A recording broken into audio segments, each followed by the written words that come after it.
The pick is in.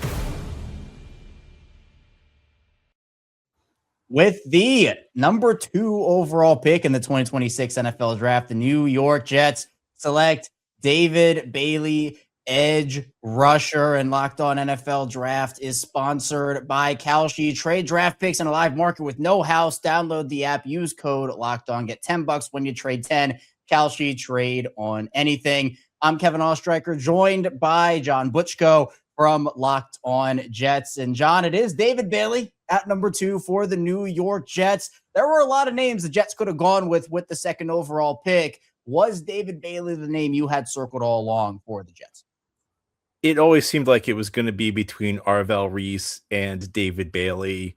Over the last couple of days, Reese was picking up steam, but I'm not shocked that the Jets went with Bailey. This was a team that really lacked a premium edge rusher. And I think of the two of these prospects, Bailey is the safer pick if you're looking for a guy who can get to the quarterback. Reese was not a full-time edge rusher at Ohio State.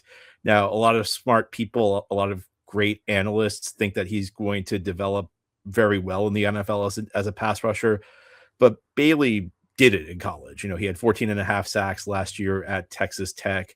At Stanford, even though his sack numbers weren't big, his rates of pressures, his sack rate was actually pretty good. So I don't think it's a major shock. I think that it came down to Reese and Bailey, and I think the Jets ultimately went with the safer pick, at least as far as getting to the quarterback goes. Now, when you talk about this Jets defense as a whole, now with David Bailey on the team, where do you think the Jets look to next defensively? Where are their biggest needs, and what else do you think they need to add? Well, I think on the defensive side of the ball, I'm not sure it's going to happen in the early stages of the draft, but they could use some help at the cornerback position. I also wouldn't be surprised to see the Jets add a safety. The Jets have done some work on their secondary this offseason, most notably the trade for Minkah Fitzpatrick, but the Jets did trade away their number 1 corner at the deadline, Sauce Gardner, and they got multiple first-round picks in return. I think the Jets could also use another pass rusher.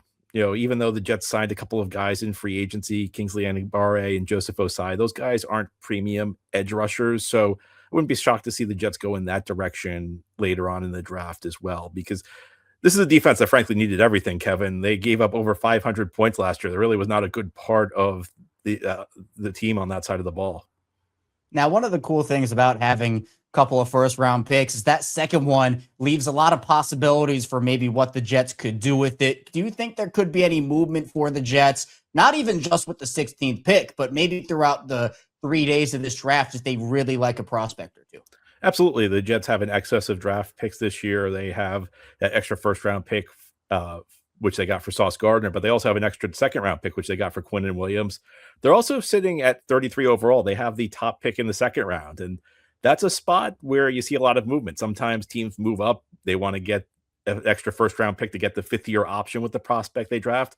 But if you don't trade that pick tonight, you also could look to trade down, because you're going to get calls all day on Friday from teams that are looking to move up. There's always a prospect teams were expecting to go in the first round who falls out of day one. And I think there's going to be a great opportunity to trade down if the Jets end up wanting to go in that direction.